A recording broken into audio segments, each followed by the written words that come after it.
Oke guys, kita lanjutkan pembahasan materi kriptografi visual bagian kedua. Pada video bagian pertama, kita sudah membahas skema 2,2, yaitu satu gambar dibagi menjadi dua buah share. Dan untuk merekonstruksi gambar pada proses dekripsi, dibutuhkan kedua buah share tersebut. Skema yang lebih umum adalah skema 2,n, yaitu satu gambar dibagi menjadi n buah share. Dan untuk mendekripsi gambar, diperlukan sembarang dari dua buah share. Himpunan C0 dan C1-nya adalah sebagai berikut. C0 berisi seluruh matriks hasil permutasi kolom dari matriks ini, yaitu sebuah matriks yang kolom pertamanya berisi semuanya bernilai 1, sedangkan kolom-kolom lainnya ini semuanya 0. Sedangkan C1 berisi seluruh matriks hasil permutasi kolom dari matriks identitas, yaitu matriks yang diagonal utamanya berisi semuanya bernilai 1, sedangkan elemen-elemen lainnya adalah bernilai 0. Skema yang lain adalah skema 3,3, yaitu satu gambar dibagi menjadi 3 buah share, dan untuk mendekripsi gambar diperlukan ketiga buah share tersebut.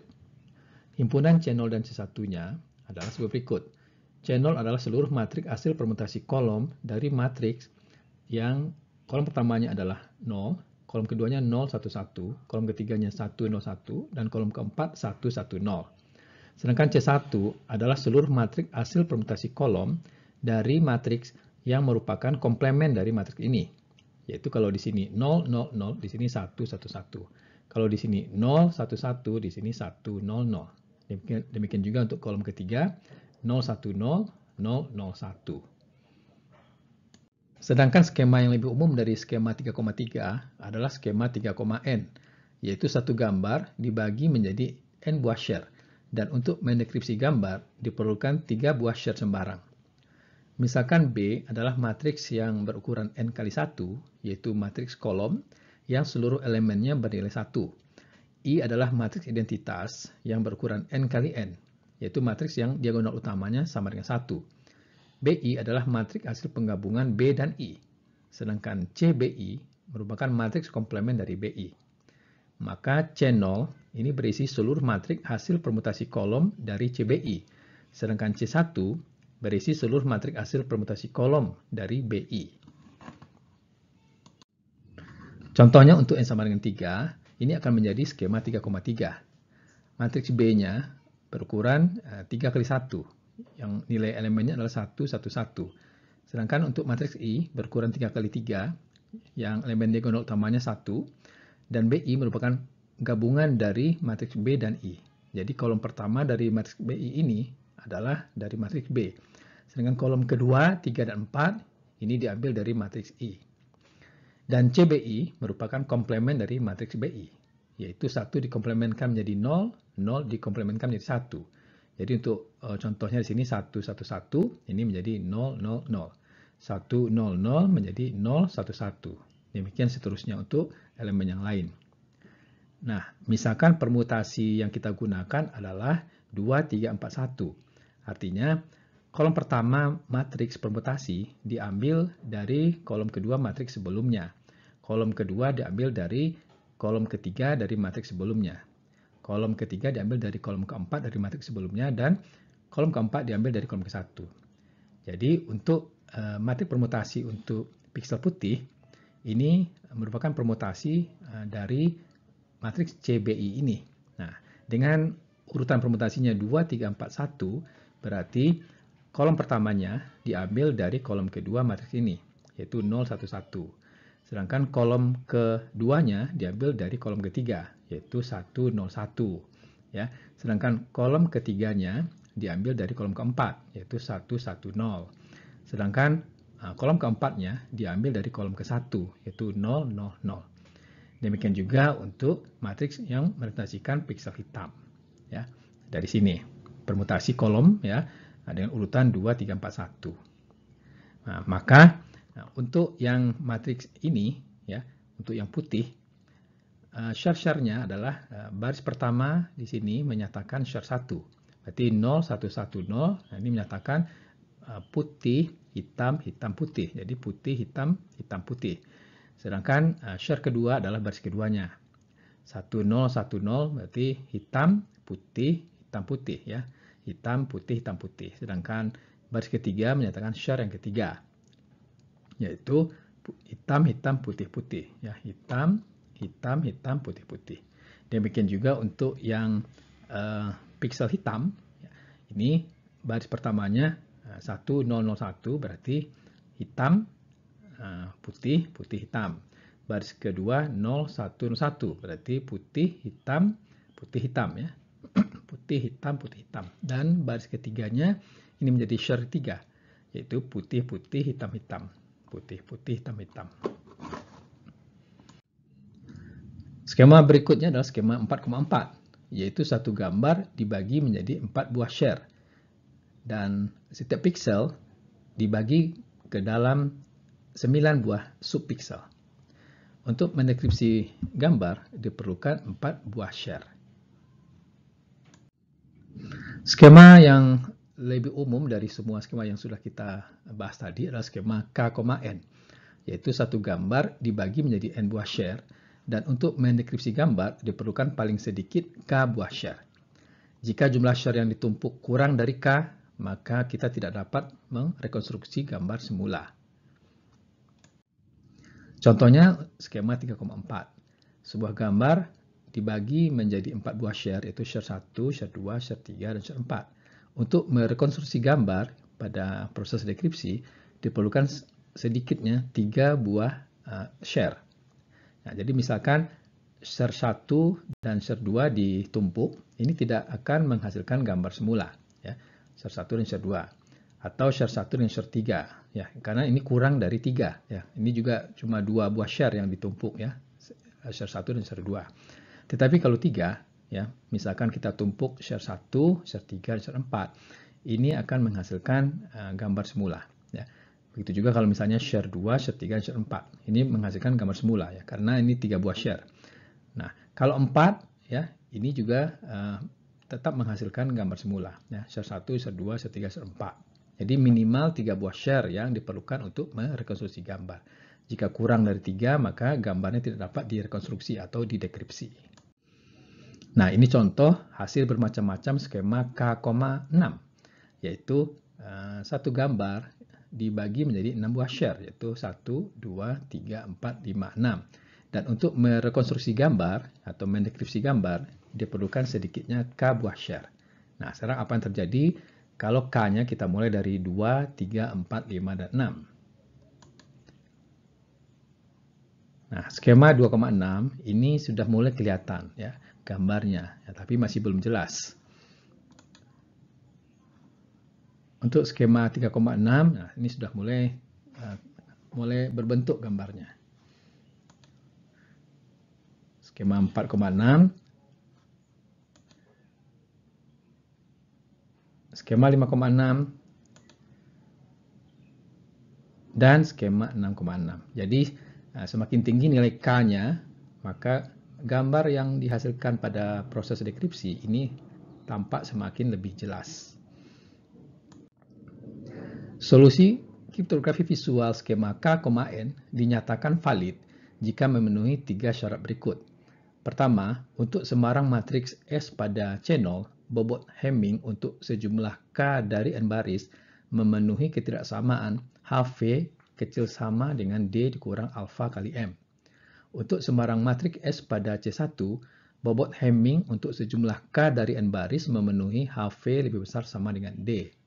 Dan untuk sembarang subset himpunan yang berisi I1, I2 sampai IQ dari himpunan 1, 2 sampai N, Q kecil dari K, maka dua buah kumpulan matriks yang berukuran Q kali M, yakni D0 dan D1, yang diperoleh dari hasil restricting masing-masing matriks berukuran N kali M dari C0 dan C1 pada baris-baris I1, I2 sampai IQ, tidak dapat dibedakan satu sama lainnya, karena memiliki matriks yang sama dengan frekuensi yang sama. Nah, syarat ke-1 dan ke-2 ini menyatakan kontras, sedangkan syarat ketiga menyatakan keamanan. Syarat ketiga artinya dengan menumpuk share sejumlah kurang dari K buah, citra semula tidak dapat didekripsi atau direkonstruksi. Kalau pada slide-slide sebelumnya kita melakukan kriptografi visual untuk citra biner, maka kita juga dapat mengembangkan kriptografi visual untuk citra grayscale, yaitu citra yang memiliki derajat keabuan yang bervariasi dari hitam ke putih. Tetapi untuk melakukan kriptografi visual pada citra grayscale harus diubah terlebih dahulu menjadi citra halftone atau halftone image. Halftone image merupakan teknik reproduksi citra yang mensimulasikan citra yang memiliki level keabuan yang kontinu dengan menggunakan titik-titik atau dot yang bervariasi ukuran dan jarak spasi antar titik. Jadi untuk contohnya citra grayscale seperti ini, kalau pixel-pixelnya mengarah ke hitam, maka citra halftone-nya di sini dinyatakan dengan titik-titik atau dot yang berukuran lebih besar dan jarak titik-titiknya lebih rapat. Tetapi ketika pixel-pixelnya di sini mengarah ke pixel yang berwarna terang atau putih, maka digunakan titik-titik atau dot yang ukurannya lebih kecil dan jarak antar titiknya lebih jauh. Nah, ini contoh citra grayscale yang kemudian diubah menjadi citra halftone. Nah, kalau sudah berupa citra halftone, ini sudah menjadi citra biner. Setelah diubah ke dalam citra halftone, maka skema pembagian gambar yang sudah kita bahas pada citra biner dapat diterapkan pada citra halftone tersebut.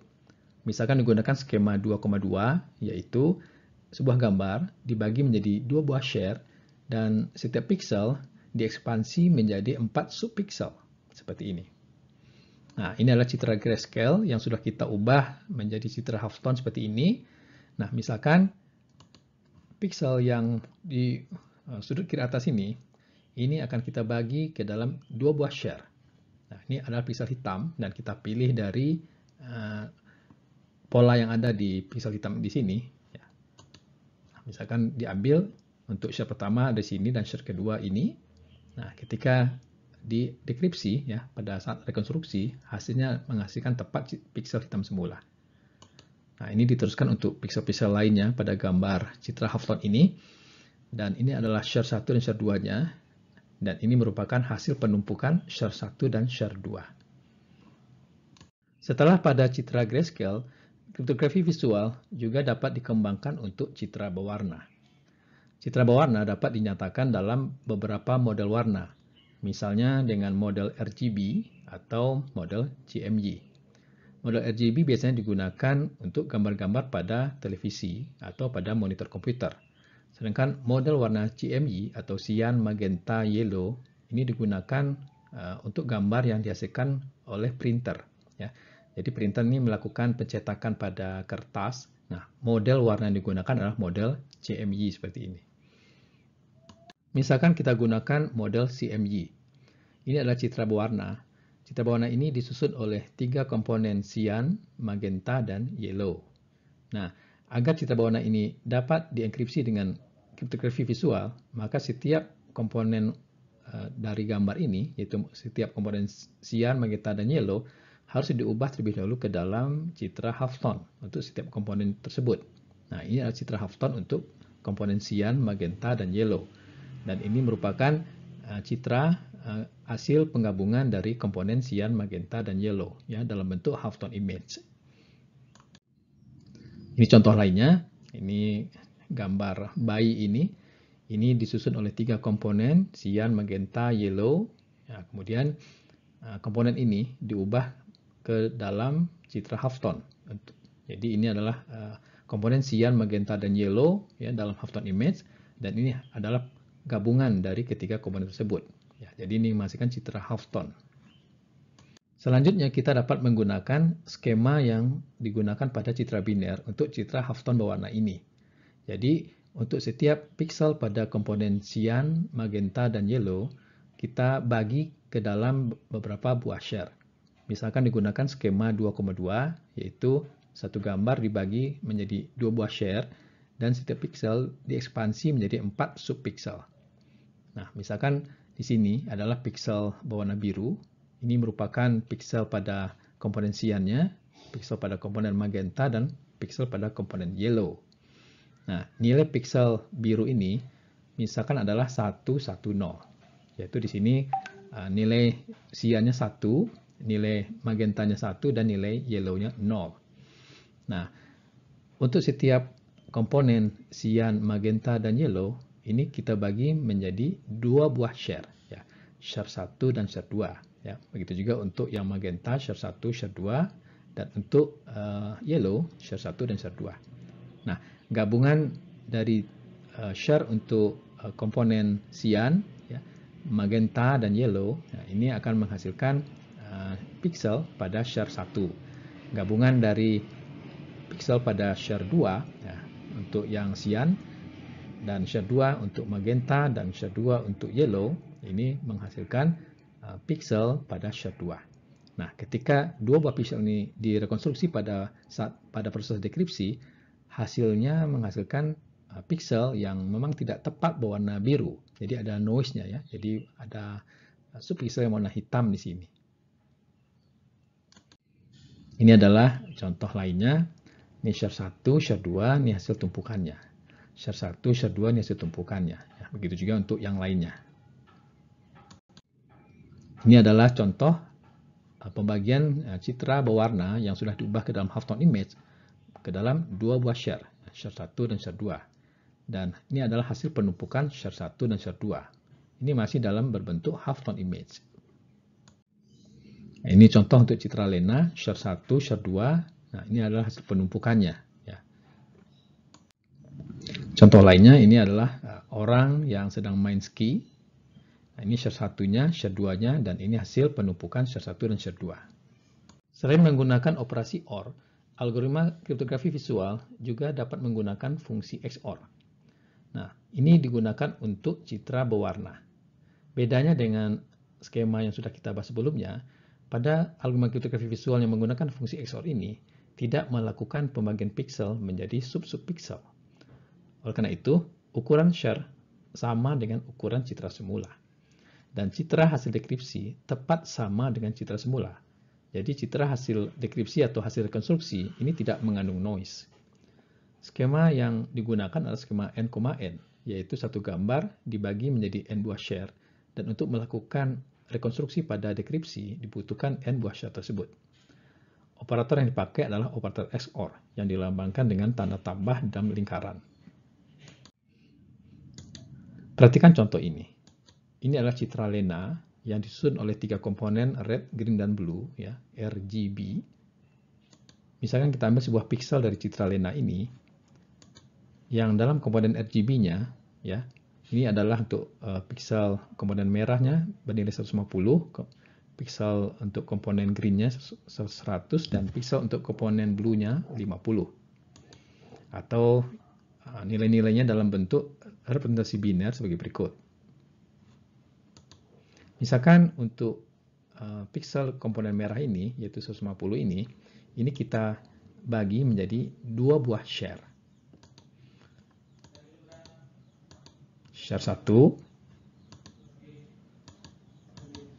dan share 2. Nah, ketika dua buah share ini di XOR-kan, ini akan menghasilkan kembali pixel komponen merah ini yang bernilai 150. Langkah-langkah algoritma enkripsi dengan fungsi XOR adalah sebagai berikut. Misalkan plain image adalah P, dan share-share yang dihasilkan adalah A1, A2, sampai AN. Dan untuk melakukan enkripsi, dibutuhkan matriks acak, yaitu B1, B2, sampai Bn-1. Semua matriks ini berukuran sama dengan matriks P. Skema n,n dapat dihasilkan dengan urutan, yaitu untuk share 1, ini langsung diperoleh dari matriks B1. Share A2 diperoleh dari B1 XOR B2. Begitu seterusnya, dan untuk share AN-1 diperoleh dari hasil XOR Bn-2 dengan Bn-1. Dan untuk share AN diperoleh dengan XOR Bn-1 dengan P. Maka, seluruh citra share untuk skema n,n telah dihasilkan.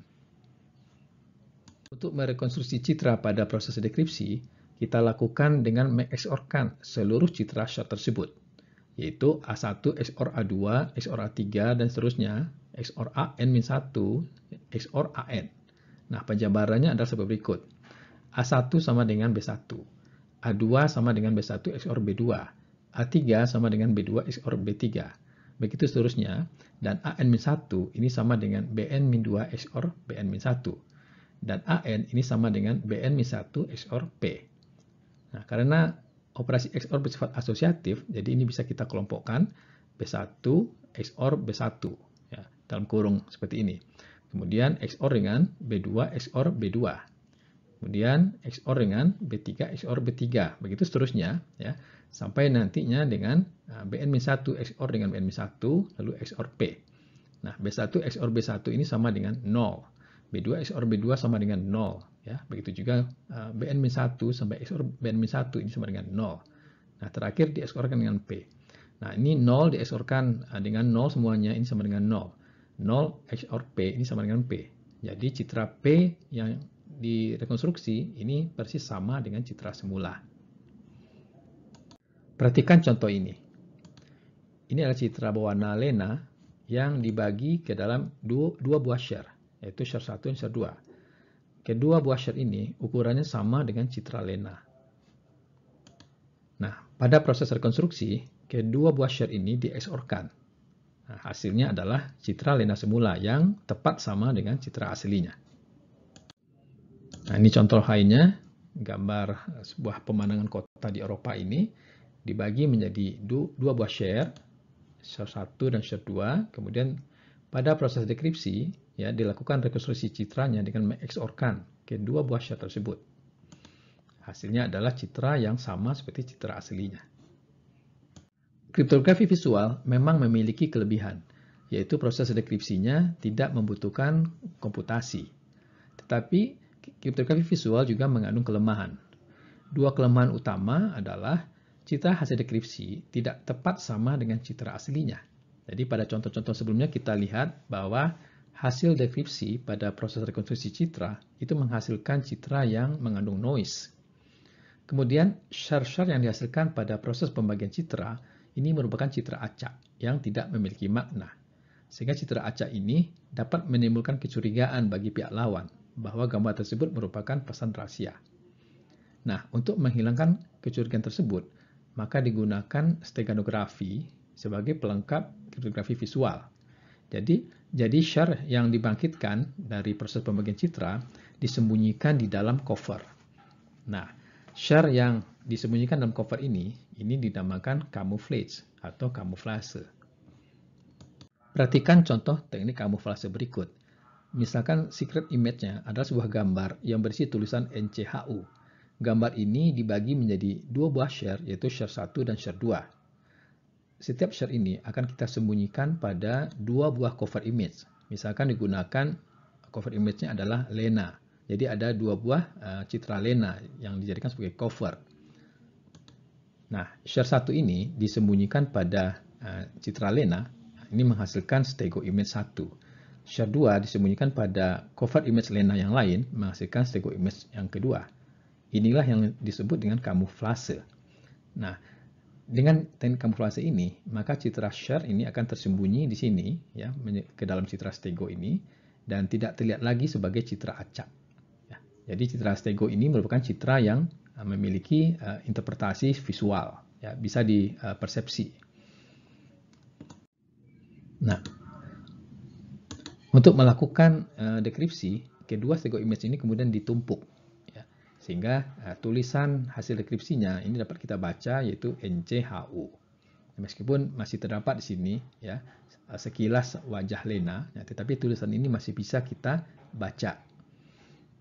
Teknik kamuflase ini diilustrasikan sebagai berikut. Misalkan digunakan skema 2,2 seperti yang sudah kita jelaskan sebelumnya, dan misalkan ada dua buah pixel, ya, dua pixel ini kemudian kita ekspansi menjadi dua buah share 1 dan share 2. Nah, untuk yang pixel putih ini diekspansi menjadi 4 buah subpixel ini pada share 1 dan pada share 2 menjadi 4 buah subpixel ini. Sedangkan untuk pixel hitam diekspansi ke dalam share 1 menjadi 4 buah subpixel ini, dan pada share 2 diekspansi menjadi 4 buah subpixel ini. Atau dalam nilai binernya setiap share ini adalah, nah, berarti ini 0, 1, 1, 0, ya. 0, 1, 1, 0. Dan untuk yang ini berarti 0, 1, 1, 0 juga. Kemudian untuk yang share kedua ini berarti 0, 1, 1, 0. Dan untuk yang ini berarti 1, 0, 0, 1. Nah, misalkan cover image-nya adalah citra lena. Karena di sini ada 8 buah subpixel, maka dibutuhkan 8 buah piksel dari citra Lena ini. Misalkan 8 piksel tersebut nilainya adalah 152, 167, 140, 137, 170, 97, 150, dan 83. Maka proses kamuflasenya adalah sebagai berikut.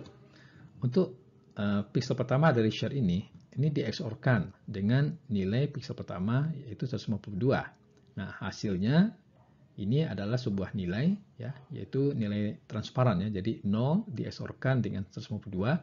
Ini nilainya adalah suatu nilai transparan, misalkan nilainya adalah nilai 0.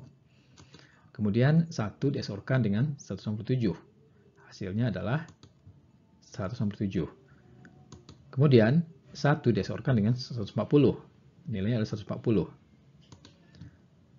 Begitu seterusnya untuk piksel-piksel yang lain pada share 1 dan share 2. Di-XOR-kan dengan nilai-nilai pada piksel pada cover image ini. Pada proses rekonstruksi atau dekripsi, kedua buah stego image ini kemudian ditumpuk. Nah, hasil penumpukannya, ya, inilah yang merupakan piksel-piksel pada hasil rekonstruksinya. Ini contoh hasil eksperimennya. Ini share 1 dan share 2. Kita sembunyikan share 1 ini pada cover image yaitu Lena. Share 2 juga pada cover image Lena yang kedua. Ini hasil stego image 1 dan stego image 2. Nah, kemudian kedua buah stego image ini kemudian ditumpuk. Nah, hasil rekonstruksinya menghasilkan tulisan yaitu NCHU. Nah, kita juga dapat menggunakan cover image yang berbeda untuk setiap share. Misalkan untuk share pertama kita gunakan cover image-nya Lena, dan share kedua kita gunakan cover image-nya adalah Citra Babun. Nah, ini merupakan stego image-nya, yaitu hasil kamuflasenya, dan ini adalah stego image yang kedua, ya, hasil kamuflase untuk share 2 ini, ya, dengan menggunakan cover image-nya Babun. Nah, pada proses rekonstruksi atau dekripsi, kedua buah stego image ini kemudian ditumpuk. Nah, kita dapat membaca kembali hasil dekripsinya yaitu NCHU. Ini contoh lainnya untuk citra biner.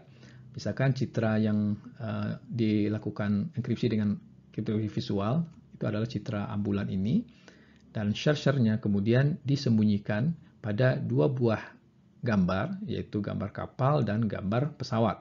Nah, ini adalah stego image 1 dan stego image 2-nya. Nah, untuk melakukan rekonstruksi, kedua stego image ini kemudian ditumpuk. Nah, maka hasil penumpukannya ini menghasilkan gambar citra ambulan kembali. Ini contoh lainnya. Ini merupakan secret image-nya. Kemudian dibagi menjadi dua buah share. Lalu setiap share disembunyikan pada dua buah cover ini. Ya, cover pertama, cover kedua. Ini stego image untuk share pertama, stego image untuk share kedua, dan ini hasil rekonstruksi ya dengan cara menumpukkan stego image ini dengan stego image ini. Kriptografi visual memiliki sejumlah aplikasi. Yang pertama adalah untuk autentikasi. Autentikasi adalah prosedur awal yang dilakukan ketika seorang pengguna masuk atau login ke sebuah sistem online. Biasanya autentikasi dilakukan dengan cara meminta pengguna memasukkan informasi kredensialnya seperti password, PIN, kunci, dan sebagainya. Kemudian sistem membandingkan informasi kredensial yang dimasukkan oleh pengguna tersebut dengan informasi kredensial pengguna yang sudah disimpan oleh sistem sebelumnya. Jika sama, maka pengguna tersebut dikatakan terautentikasi, sehingga ia diizinkan untuk mengakses sistem online. Nah, tinjau contoh penggunaan kriptografi visual pada sistem online sebuah bank. Jadi, nasabah yang mengakses sistem online bank itu melakukan autentikasi dengan cara menggunakan kriptografi visual. Jadi caranya adalah sebagai berikut. Bank mengirim kepada nasabah N-1 buah share sebagai share kunci, sedangkan 1 buah share lagi disimpan oleh bank. Ketika pengguna login ke sistem, maka situs bank menampilkan share tersebut. Ya. Lalu nasabah diminta memasukkan share-share-nya dan melakukan penumpukan. Nah, hasil penumpukannya itu akan terbaca sebuah tulisan. Nah, tulisan itu menyatakan kunci transaksi. Selanjutnya, nasabah diminta memasukkan kunci transaksi tersebut. Misalkan bank membangkitkan 2 buah share. 1 share diberikan kepada nasabah, sedangkan 1 share lagi disimpan oleh bank. Ketika pengguna login ke dalam sistem, bank menampilkan share yang berkaitan dengan pengguna tersebut, lalu meminta nasabah untuk memasukkan share yang ia miliki. Lalu dilakukan penumpukan dua buah share ini, dan hasil penumpukan itu akan menampilkan sebuah kunci transaksi, misalnya 1, 2, 3, 4. Lalu nasabah diminta untuk memasukkan kunci transaksi ini. Jadi mirip seperti CAPTCHA ya, pada suatu situs online. Apabila hacker mencoba untuk masuk ke dalam sistem bank, hacker tidak bisa terautentikasi karena hacker tidak memiliki share yang sama dengan share pengguna. Sehingga hasil penumpukan share hacker dengan share bank itu tidak menampilkan suatu kunci transaksi. Aplikasi yang kedua adalah share-share yang dibangkitkan dengan kriptografi visual dapat dijadikan sebagai resip atau kwitansi yang dapat diverifikasi pada pemungutan suara secara elektronik atau pada e-voting. Pemilih setelah melakukan pemungutan suara diberikan resip atau kwitansi yang berupa share. Ada dua buah share. Satu share diberikan kepada pemilih atau voter, sedangkan satu share lagi disimpan oleh sistem. Ketika terjadi persoalan kecurangan pemungutan suara, maka share yang dimiliki oleh pengguna ini dapat dijadikan sebagai bukti untuk memverifikasi pemungutan suara.